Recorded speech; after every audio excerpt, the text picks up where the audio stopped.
नमस्कार। आँखीझ्यालको 835औं अङ्कमा तपाईले हार्दिक स्वागत छ। आजको अङ्कमा दिवस नै दिवस सम्बन्धी सामग्री परेका छन्।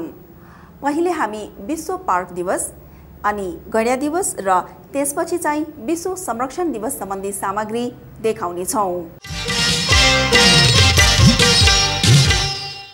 काठमाडौँ उपत्यकामा जुन गतिमा जनसङ्ख्या बढेको छ त्यही नै गतिमा घर निर्माण पनि बढेको छ। साँच्चै भन्ने हो भने काठमाडौँ उपत्यका छिर्ने बित्तिकै उकुस मुकुस हुन थाल्छ। यसको मुख्य कारण हो अव्यवस्थित शहरीकरण। यहाँका मान्छेले पार्कको महत्त्व अझै बुझेका छैनन्। हेरौं यो रिपोर्ट। कुनै बेला हराभरा फाँटले भरिएको काठमाडौँ उपत्यकामा अहिले जताततै घरहरू उम्रिएका छन्। ठूला ठूला घरहरूले उकुस मुकुस बनाइसकेको छ काठमाडौँलाई। अहिले त यस्तो छ भने भविष्य कस्तो होला? यही चिन्ताले असोज 5 गते स्कुलका ती साना नानीहरू एका बिहानै रत्नपार्कको शहीद शान्ति वाटिकामा भेला भए। हामीले यो पार्कलाई जोगाउनु पर्छ भन्ने अभियान पनि चलिरहेको छ र हामी यसमा सबै सरसफाई गरेर सबै सफा सुग्घर राखौं भनेर आएका हौं। स्कुलका विद्यार्थीसँगै यहाँ डाक्टर, इन्जिनियर, शिक्षक, कर्मचारी, पत्रकार, सामाजिक कार्यकर्ता लगायतका विभिन्न पेशाका मानिसहरू पनि भेला भएका छन् मुहारमा भविष्यको चिन्ता बोकेर। तीनै चिन्तित मध्ये एक थिए पूर्व मन्त्री गणेश शाह। ग्रीन स्पेसेस भन्छौँ नि, खुला क्षेत्रमा चाहिँ अलि हरियो होस् र त्यसको सकिट टोलमा चाहिँ पार्क होस्, जसले गर्दा त्यो पार्कमा चाहिँ खास गरी ज्येष्ठ नागरिकहरू गएर चाहिँ आराम विश्राम आफ्नो जीवनका भालाकुसारीहरू गर्न सकुन् भन्ने एउटा पहिलो उद्देश्य हो। त्यसै गरी अरू नागरिकहरू पनि केटाकेटीहरू पनि पार्कमा गएर खेलकुद गर्न सकोस्। शहरको परिकल्पना गर्दा बस्तीको बीचबीचमा खाली ठाउँ राख्ने चलन हुन्छ। यस्ता खाली ठाउँहरूलाई उद्यानको रूपमा व्यवस्थित गरिन्छ। ती उद्यानहरूले शहरको शोभा मात्रै बढाउँदैनन्, शहरी क्षेत्रमा मानिसलाई स्वस्थ रहन चाहिने पूर्वाधार पनि बन्छ अनि कुनै विपदपछि उद्धार कार्य सञ्चालन गर्ने आधार पनि बन्छ।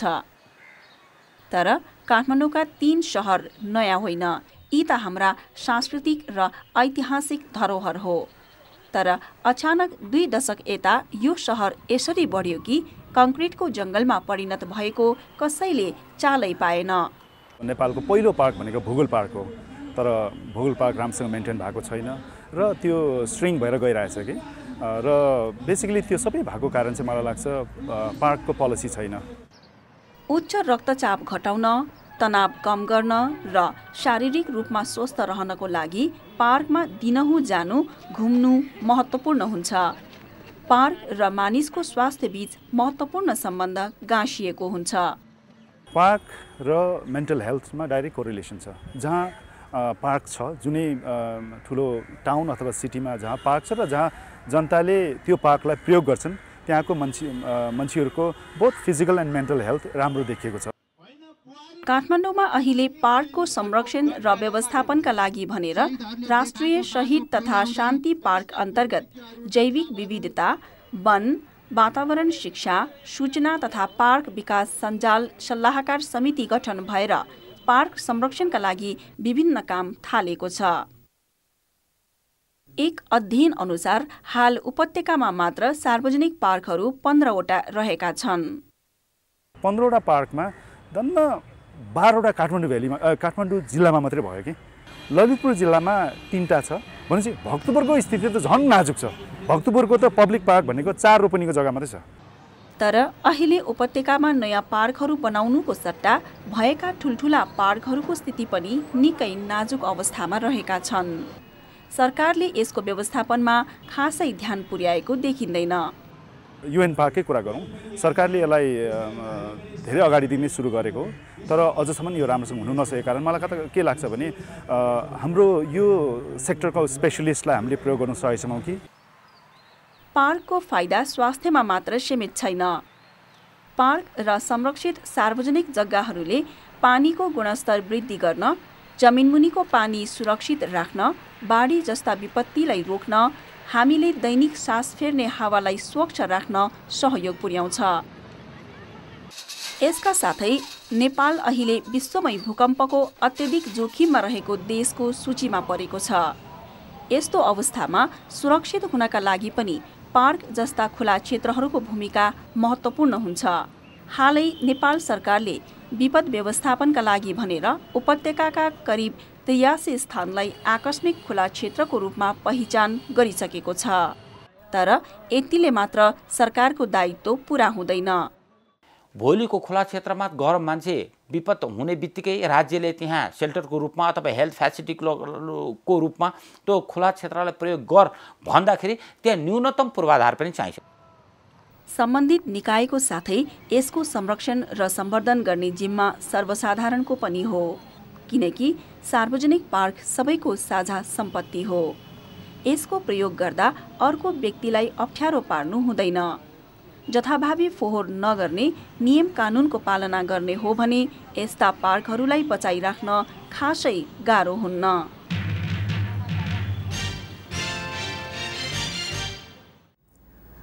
असोज 6 गते गैंडा दिवस पर्छ। गैंडाको संख्या मात्र बढाउनमा ध्यान दिँदै आइरहेका संरक्षण अधिकारीहरूले चितवनमा नयाँ समस्या भोग्न परिरहेको छ। वन्यजन्तुको संख्या मात्र बढाउने कुरामा संरक्षणका निकायहरू केन्द्रित हुँदा चितवनमा गैंडाको वासस्थानकै समस्या देखिन थालेको छ। एक अध्ययन अनुसार नेपालमा भएका 534 वटा एकसिङे गैंडा मध्ये 503 वटाको वासस्थान चितवन राष्ट्रिय निकुञ्ज नै हो। एक दशकसम्म चलेको सशस्त्र द्वन्द्वका क्रममा नेपालको पहिलो राष्ट्रिय निकुञ्ज चितवनमा निकै प्रभाव पर्यो। चोरी सिकारी बढ्यो। वासस्थान व्यवस्थापनको काम ठप्प भयो। तर द्वन्द्वपछिको समयमा गैंडाको संरक्षणमा धेरै काम भयो। सन् 2011लाई त चोरी सिकारी 0 वर्ष बनाउन सफल भए संरक्षण कर्मीहरू। तर चितवन राष्ट्रिय निकुञ्जको कुल क्षेत्रफलको 20% रहेको घाँसे मैदान खुम्चेर 5%मा झरिसक्यो। भएका मैदान पनि विभिन्न थरीका मिचहा प्रजातिका घाँसले छोपिसकेको छ। गैंडा लगायत वन्यजन्तु जोगाउनका लागि अब वासस्थान व्यवस्थापनको विस्तृत संरक्षण कार्य अगाडि बढाउनै पर्छ। नत्र ठाउँको अभावमा एक आपसमा जुधेर फेरि गैंडाको संख्यामा कमी आउने कुरामा कुनै शंका छैन।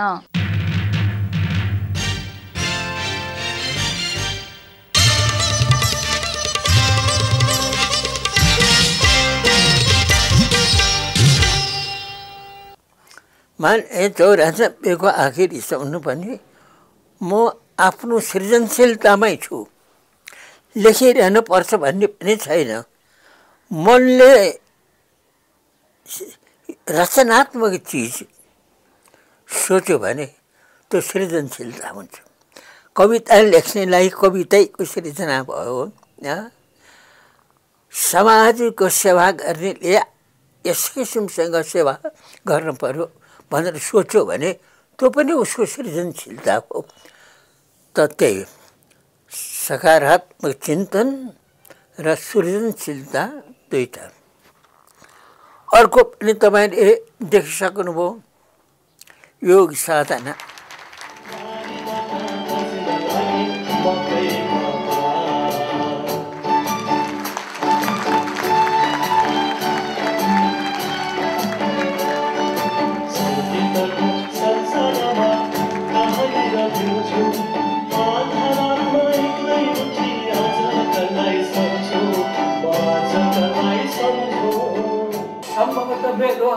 आयु बढ्नमा पनि तपाईँहरूले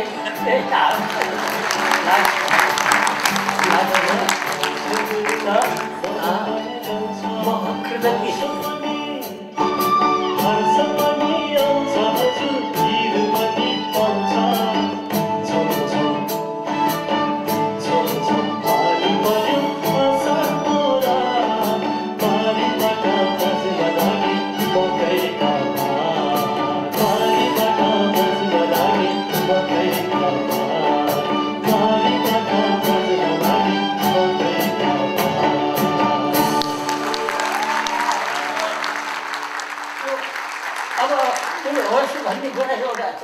त्यो बुढाको आशिष लाग्यो।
कुरा गरौँ राष्ट्रिय संरक्षण दिवसको। यो दिवस असोज 7 गते पर्छ। यसपालिको संरक्षण दिवसको नारा हिमाललाई बुझौँ, हिउँ चितुवा बचाउँ हो। संरक्षण दिवसको कुरा गर्नु अगाडि हिउँ चितुवा सम्बन्धी चन्द्रकान्त पण्डितले तयार पारेको यो रिपोर्ट हेरौँ। नेपालमा कुल क्षेत्रफलको 15% भूभाग हिमाली क्षेत्रले ओगट्छ। विश्वका 14वटा 8000 मिटरभन्दा अग्ला हिमालहरूमध्ये 8वटा हिमाल नेपालमा छन्। पानीको स्रोतका रूपमा रहेको हिमाली क्षेत्र प्राकृतिक र जैविक विविधतामा पनि महत्त्वपूर्ण छ। यो क्षेत्र हिमालको शोभा र शानका रूपमा लिइने हिमचितुवाको वासस्थान पनि हो। हिमचितुवा हिमाली पारिस्थितिकीय प्रणालीको उच्च स्थानमा छ। हिमाली खाद्य चक्रको केन्द्रमा हुँदा प्राकृतिक सन्तुलन कायम राख्न यसको महत्त्वपूर्ण भूमिका छ। लार्ज प्रेडेटर जोगाएन भने नेचर हैन प्रकृतिको ब्यालेन्स चाहिँ खतम हुन्छ कि बायोडाइभर्सिटी नै खतम हुने कि भन्ने किसिमको कुरा हो। त्यसले गर्दाखेरि ब्यालेन्स अफ नेचर हैन ब्यालेन्स अफ नेचरलाई जोगाउनको लागि चाहिँ लार्ज प्रेडेटर चाहियो, स्नो लेपर्ड चाहियो। जानकारहरूका अनुसार 4000 देखि 5500 मिटरको उचाइमा चट्टानयुक्त र पहाडिलो ठाउँ यसको वासस्थान हो। हिमचितुवा आफ्नो भन्दा 3 गुणा बढी ओजन भएका जनावरलाई शिकार गर्न सक्ने मांसाहारी जनावर हो। हिमचितुवा विशेष गरी मध्य र दक्षिण एसियाको हिमाली क्षेत्रमा पाइन्छ। यो जनावर अफगानिस्तान, भुटान, चीन, Bharat, Kazakhstan, Kyrgyzstan, Mongolia, Nepal, Pakistan, Russia, Tajikistan र उज्बेकिस्तान गरी 12वटा देशमा मात्र छ। हिमचितुवा विश्वभर 4 देखि 6500 को संख्यामा छन्। नेपालमा विश्वको चौथो ठूलो संख्या अर्थात् 350 देखि 500 को संख्यामा रहेको अनुमान छ। नेपालको हिमाली क्षेत्रको 27500 वर्ग किलोमिटर क्षेत्रलाई हिमचितुवाले आफ्नो वासस्थानका रूपमा प्रयोग गर्दै आएका छन्। नेपाल सरकारको सन् 2012 को एक आँकडा अनुसार पश्चिम क्षेत्रमा 280 देखि 349, रोलवालिङ क्षेत्रमा 6 देखि 24, सगरमाथा क्षेत्रमा 2 देखि 5 र पञ्चनजङ्घा क्षेत्रमा 13 देखि 21 गरी जम्मा 301 देखि 500 हिमचितुवाहरू रहेका छन्। पछिल्लो समय प्रकृतिको यो सुन्दर उपहार लोप हुने अवस्थाका कारण संरक्षणको सूचीमा छ। IUCN को एक प्रक्षेपण अनुसार वासस्थान र आहारामा आएको ह्रास र चोरी सिकारीका कारण पछिल्लो 16 वर्षमा हिमचितुवाको संख्या 20% घटेको छ। हिमचितुवाले नाउर, झारल तथा साना फ्याउराको शिकार गर्छ।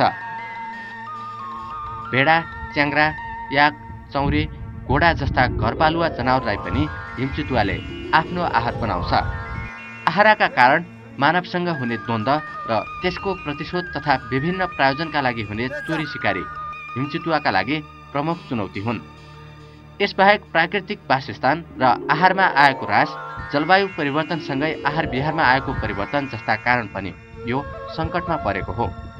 नेपालको हिमाली क्षेत्रमा विशेष गरी शेर्पा र भोटे लामा जातिहरूको बसोबास छ। उनीहरू हिमाल आरोहण, व्यापार व्यवसाय, पशुपालन जस्ता पेसाले चर्चित छन्। उनीहरूको मौलिक संस्कृति, वेशभूषा र परम्पराले हिमाली क्षेत्र नेपाली सभ्यताको धरोहरका रूपमा सम्पन्न छ। अधिकांश हिमाली क्षेत्र बौद्ध धर्म र यसका दर्शनहरूले सिञ्चित छ। बुद्धको अहिंसाको नीति अनुसार अधिकांश हिमाली क्षेत्रमा हिंसा गरिँदैन। तर पनि हिमचितुवाका लागि नेपालको हिमाली क्षेत्र त्यति सुरक्षित हुन सकेको छैन। पर्यटन यहाँका मानिसहरूको प्रमुख व्यवसाय हो। बाहिरी संसारबाट यहाँ आउने पर्यटकहरूको उपस्थिति दिन प्रतिदिन बढ्दो छ। पछिल्लो समय हिमालमा पाइने यार्सागुम्बा लगायतका बहुमूल्य जडीबुटीको सङ्कलन र व्यापार व्यवसायले पनि स्थान पाएको छ। यस्ता विविध कारणले हिमाली क्षेत्रमा मानव उपस्थिति बाक्लिदो छ। घोडा, याक, चौरी, झोप्पे जस्ता जनावरसँग यहाँका मानिसको शान र आत्मसम्मानको नाता छ। यस्ता जनावर यहाँका बासिन्दाका लागि जीवनयापनका सहयात्री पनि हुन्। यिनै जनावर हिमचितुवाको आहारा हुँदा मानिस र हिमचितुवा बीचको द्वन्द्व पनि बढ्दो छ। विभिन्न खतराहरूसँगै पछिल्लो समय नेपालमा हिमचितुवा संरक्षणका कामले गति लिएको छ। यसबारे बहस सुरु भएका छन् र केही राम्रा प्रयासको पनि थालनी भएको छ। सरकारले सन् 2005मा हिमचितुवा संरक्षण कार्ययोजना बनाएर अगाडि बढिरहेको छ अनि सन् 2013लाई हिमचितुवा वर्षको रूपमा मनाइँदैछ। अन्तर्राष्ट्रिय स्तरमा किर्गिज गणतन्त्रको बिस्केकमा अन्तर्राष्ट्रिय हिमचितुवा सम्मेलन पनि हुँदैछ।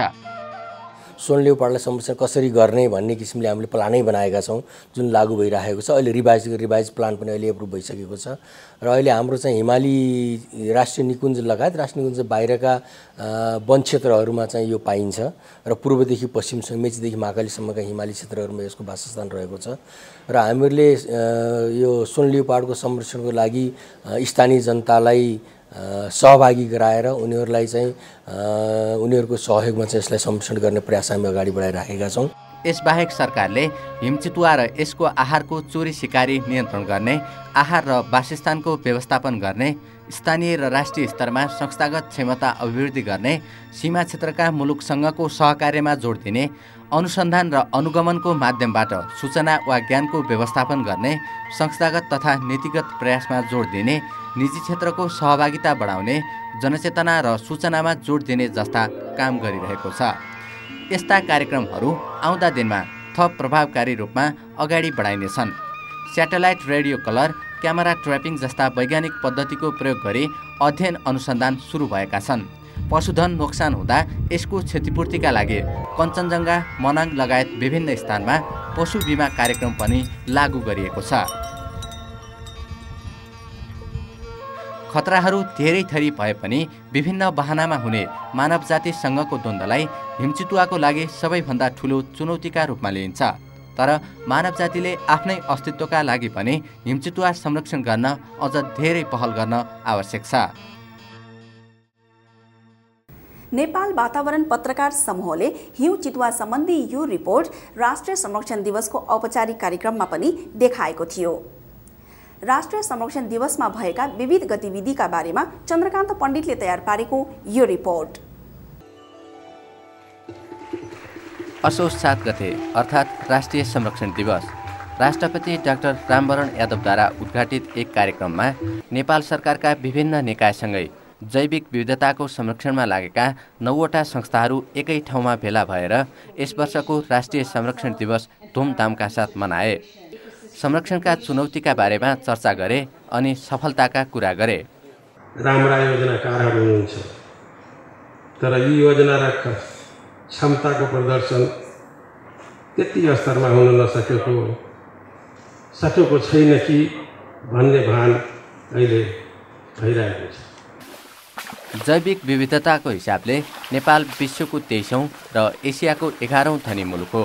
यहाँ तराईदेखि हिमालसम्मको कुल क्षेत्रफलको करिब 40% वन क्षेत्रमा 35 प्रकारको वन छ। 75 किसिमका जडीबुटी तथा 118 किसिमको पारिस्थितिकीय प्रणाली छ। नेपालमा करिब 3000 प्रजातिका वन्यजन्तुहरू पाइन्छन्, जसमध्ये 185 प्रजातिका स्तनधारी, 874 प्रजातिका चराहरू, 651 प्रजातिका पुतली, 785 जातका माकुरा प्रजाति, 118 प्रजातिका उभयचर र 78 प्रजातिका सरीसृपहरू छन्। सन् 1973 सालमा चितवन राष्ट्रिय निकुञ्जको स्थापनासँगै नेपालले जैविक विविधता संरक्षणका काम थालेको थियो। संरक्षणको 4 दशक लामो यात्रामा निकुञ्ज, आरक्ष्य, संरक्षण क्षेत्र तथा शिकार आरक्ष्यका रूपमा 20वटा संरक्षित क्षेत्र मार्फत नेपालको करिब 23% क्षेत्रमा संरक्षणका काम भइरहेका छन्। त्यससँगै जैविक विविधता, साइटिस, रामसार र विश्व सम्पदा सम्बन्धी विभिन्न अन्तर्राष्ट्रिय महासन्धिमा हस्ताक्षर गरेर नेपालले पक्ष राष्ट्रको भूमिका निर्वाह गर्दै आएको छ। नेपाल सरकारले 26 जातका दुर्लभ वन्यजन्तु, 9 जातका पन्छी, 3 प्रकारका सरीसृप तथा 26 जातका स्तनधारी जनावरहरू संरक्षणको लागि प्राथमिकतामा राखेको छ। यसबाहेक अन्य गैरसरकारी क्षेत्रबाट पनि संरक्षणका अनेकन प्रयास भएको छ। पछिल्लो समय जैविक विविधताको संरक्षणमा भएका सकारात्मक प्रयासले नेपालमा एकसिङे गैंडा, रेड पाण्डा, पाटे बाघ, जङ्गली हात्ती, हिउँ चितुवा, 12 सिङे, गौरी गाई, कृष्णसार, कस्तुरी मृग जस्ता वन्यजन्तुको सङ्ख्या बढिरहेको छ। संरक्षण दिवसका अवसरमा आयोजित कार्यक्रममा संरक्षणको क्षेत्रमा हात लागेका यस्तै उपलब्धि र सफलताहरूको चर्चा गरियो। आगामी दिनमा यस्ता प्रयासहरू थप प्रभावकारी बनाउनु पर्नेमा जोड दियो। हामी सबैको साझा प्रयासले नेपाललाई संरक्षणको अगुवा राष्ट्रहरू मध्येमा उभ्याउन सफल भएका छौँ। संरक्षणका लागि विभिन्न सङ्घ संस्था, व्यक्ति र समुदायको योगदान महत्त्वपूर्ण भएको चर्चा गरियो। मन्त्रालय, सुरक्षा निकाय, संरक्षणसँग सम्बन्धित सङ्घ संस्थाहरू, नागरिक समाज, सञ्चार जगत एवं आम नागरिक समेतको सहकार्यको जरुरत छ। यस अवसरमा संरक्षणमा उल्लेखनीय योगदान गर्ने व्यक्ति र संस्थाहरू सम्मानित भए।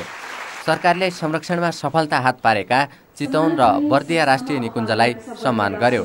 काजीदाईको नामले प्रसिद्ध हरिशरण नेपाली नेपाल पन्छी संरक्षण सङ्घको लाइफटाइम अचिभमेन्ट अवार्डबाट सम्मानित भए।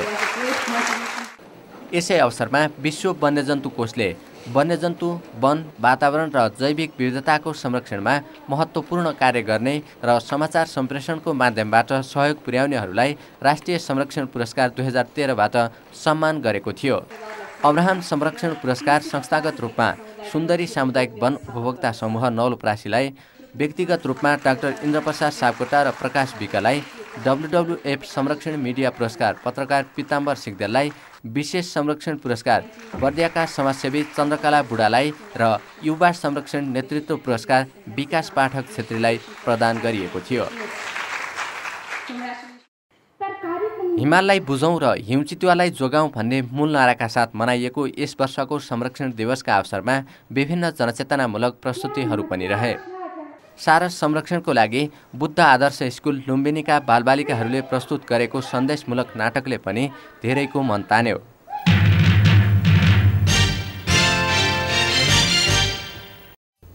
आजको आँखीझ्याल तपाईलाई कस्तो लाग्यो? सुझाव तथा प्रतिक्रिया पठाउनका लागि हाम्रो ठेगाना हो कार्यक्रम आँखीझ्याल, नेपाल वातावरण पत्रकार समूह, पोस्ट बक्स नम्बर 5143, भनिमण्डल चक्रपथ। हामीलाई इमेल पनि लेख्न सक्नुहुन्छ। हाम्रो इमेल ठेगाना हो nefage@mos.com.np। आँखीझ्याल कार्यक्रम अब फेसबुक र युट्युबमा पनि हेर्न सकिन्छ। हवस् त, आजका लागि हामी सबैलाई बिदा दिनुहोस्। नमस्कार।